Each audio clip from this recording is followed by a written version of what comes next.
Hello, everybody. Thank you. Thank you. Thank you, everybody. All right, everybody go ahead and have a seat. How's everybody doing today? How about Tim Spicer?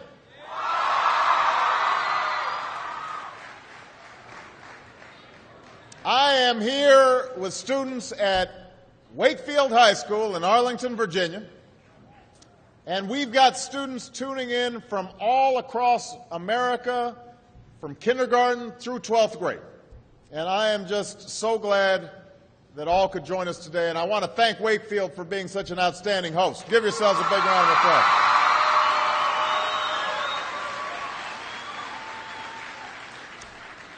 Now, I know that for many of you, today is the first day of school. And for those of you in kindergarten or starting middle or high school, it's your first day in a new school, so it's understandable if you're a little nervous. I imagine there's some seniors out there who are feeling pretty good right now, with just one more year to go. And no matter what grade you're in, some of you are probably wishing it were still summer, and you could have stayed in bed just a little bit longer this morning. I know that feeling. When I was young, my family lived overseas. I lived in Indonesia for a few years. And my mother, she didn't have the money to send me where all the American kids went to school. But she thought it was important for me to keep up with an American education. So she decided to teach me extra lessons herself, Monday through Friday, but because she had to go to work, the only time she could do it was at 4:30 in the morning. Now, as you might imagine, I wasn't too happy about getting up that early. And a lot of times I'd fall asleep right there at the kitchen table. But whenever I'd complain, my mother would just give me one of those looks and she'd say, "This is no picnic for me either, Buster." So I know that some of you are still adjusting to being back at school, but I'm here today because I have something important to discuss with you. I'm here because I want to talk with you about your education and what's expected of all of you in this new school year. I've given a lot of speeches about education, and I've talked about responsibility a lot. I've talked about teachers' responsibility for inspiring students and pushing you to learn. I've talked about your parents' responsibility for making sure you stay on track and you get your homework done and don't spend every waking hour in front of the TV or with the Xbox. I've talked a lot about your government's responsibility for setting high standards and supporting teachers and principals and turning around schools that aren't working, where students aren't getting the opportunities that they deserve. But at the end of the day, we can have the most dedicated teachers, the most supportive parents, the best schools in the world, and none of it will make a difference. None of it will matter unless all of you fulfill your responsibilities. Unless you show up to those schools, unless you pay attention to those teachers, unless you listen to your parents and grandparents and other adults and put in the hard work it takes to succeed. And that's what I want to focus on today, the responsibility each of you has for your education. I want to start with the responsibility you have to yourself. Every single one of you has something that you're good at. Every single one of you has something to offer. And you have a responsibility to yourself to discover what that is. That's the opportunity an education can provide. Maybe you could be a great writer, maybe even good enough to write a book or articles in a newspaper, but you might not know it until you write that English paper, that English class paper that's assigned to you. Maybe you could be an innovator or an inventor, maybe even good enough to come up with the next iPhone or the new medicine or vaccine, but you might not know it until you do your project for your science class.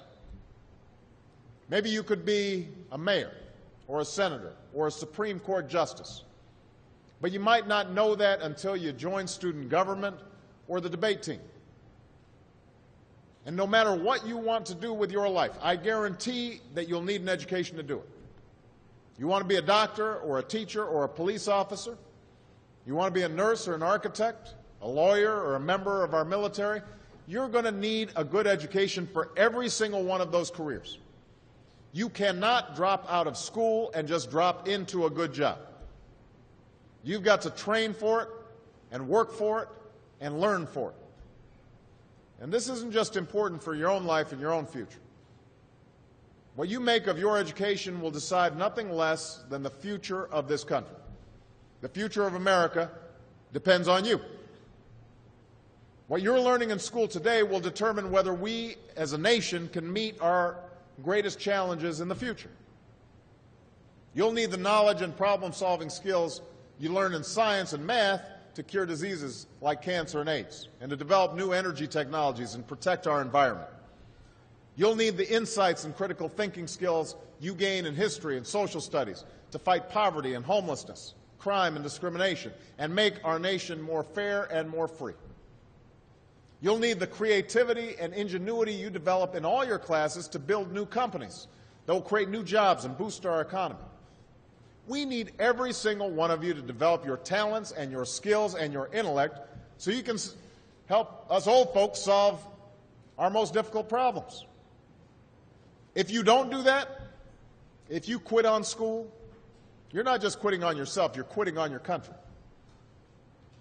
Now, I know it's not always easy to do well in school. I know a lot of you have challenges in your lives right now that can make it hard to focus on your schoolwork. I get it. I know what it's like. My father left my family when I was 2 years old, and I was raised by a single mom who had to work and who struggled at times to pay the bills and wasn't always able to give us the things that other kids had. There were times when I missed having a father in my life. There were times when I was lonely and I felt like I didn't fit in. So I wasn't always as focused as I should have been on school, and I did some things that I'm not proud of, and I got in more trouble than I should have. And my life could have easily taken a turn for the worse. But I was lucky. I got a lot of second chances, and I had the opportunity to go to college and law school and follow my dreams. My wife, our First Lady, Michelle Obama, she has a similar story. Neither of her parents had gone to college, and they didn't have a lot of money. But they worked hard, and she worked hard so that she could go to the best schools in this country. Some of you might not have those advantages. Maybe you don't have adults in your life who give you the support that you need. Maybe someone in your family has lost their job and there's not enough money to go around. Maybe you live in a neighborhood where you don't feel safe or have friends who are pressuring you to do things you know aren't right. But at the end of the day, the circumstances of your life, what you look like, where you come from, how much money you have, what you've got going on at home, none of that is an excuse for neglecting your homework or having a bad attitude in school. That's no excuse for talking back to your teacher or cutting class or dropping out of school. There is no excuse for not trying. Where you are right now doesn't have to determine where you'll end up. No one's written your destiny for you, because here in America, you write your own destiny. You make your own future. That's what young people like you are doing every day all across America. Young people like Jasmine Perez from Roma, Texas. Jasmine didn't speak English when she first started school. Neither of her parents had gone to college. But she worked hard, earned good grades, and got a scholarship to Brown University, as now in graduate school studying public health, on her way to becoming Dr. Jasmine Perez. I'm thinking about Andoni Schultz from Los Altos, California, who's fought brain cancer since he was 3.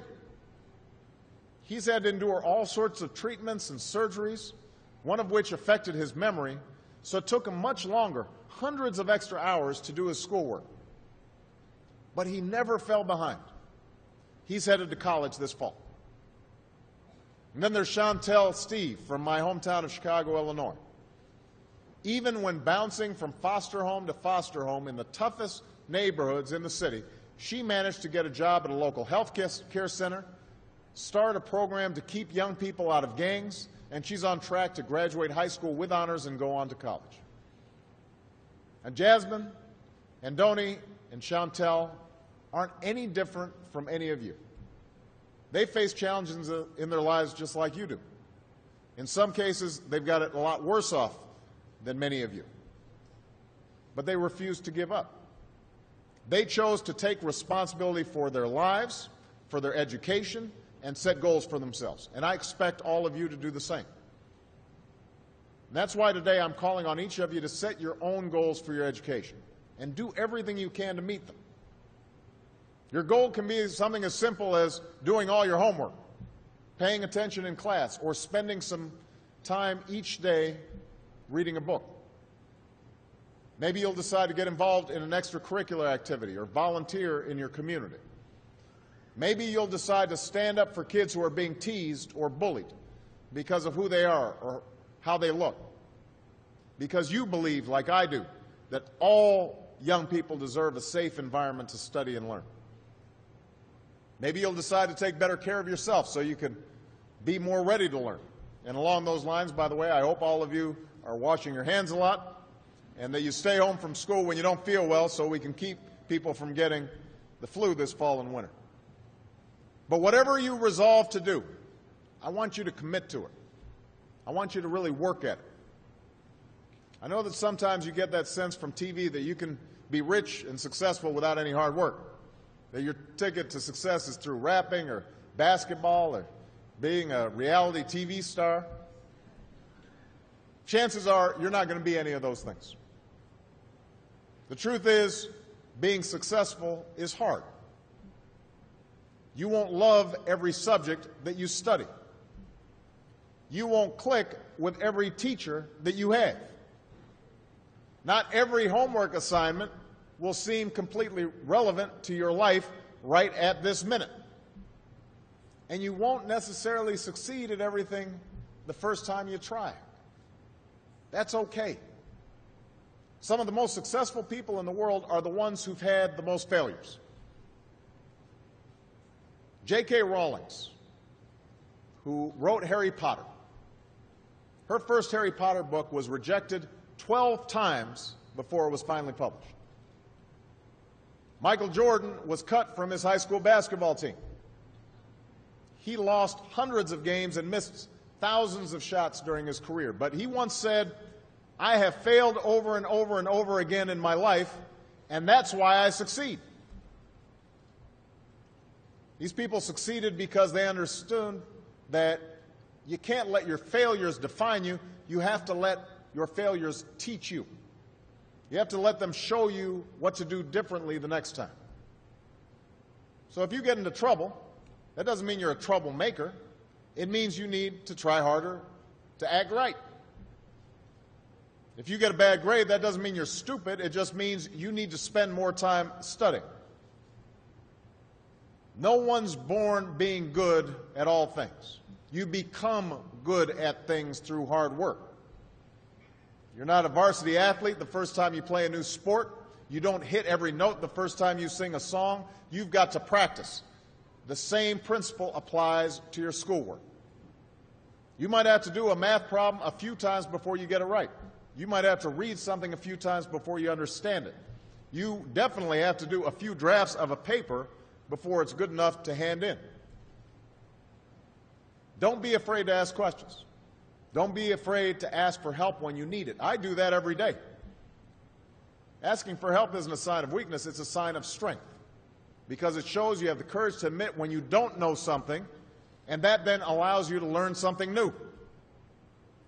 So find an adult that you trust, a parent, a grandparent, or a teacher, a coach, or a counselor, and ask them to help you stay on track to meet your goals. And even when you're struggling, even when you're discouraged, and you feel like other people have given up on you, don't ever give up on yourself. Because when you give up on yourself, you give up on your country. The story of America isn't about people who quit when things got tough. It's about people who kept going, who tried harder, who loved their country too much to do anything less than their best. It's the story of students who sat where you sit 250 years ago and went on to wage a revolution, and they founded this nation. Young people. Students who sat where you sit 75 years ago, who overcame a depression and won a world war, who fought for civil rights and put a man on the moon. Students who sat where you sit 20 years ago, who founded Google and Twitter and Facebook and changed the way we communicate with each other. So today, I want to ask all of you, what's your contribution going to be? What problems are you going to solve? What discoveries will you make? What will a president who comes here in 20 or 50 or 100 years say about what all of you did for this country? You know, your families, your teachers, and I are doing everything we can to make sure you have the education you need to answer these questions. I'm working hard to fix up your classrooms and get you the books and the equipment and the computers you need to learn. But you've got to do your part too. So I expect all of you to get serious this year. I expect you to put your best effort into everything you do. I expect great things from each of you. So don't let us down. Don't let your family down or your country down. Most of all, don't let yourself down. Make us all proud. Thank you very much, everybody. God bless you. God bless America. Thank you.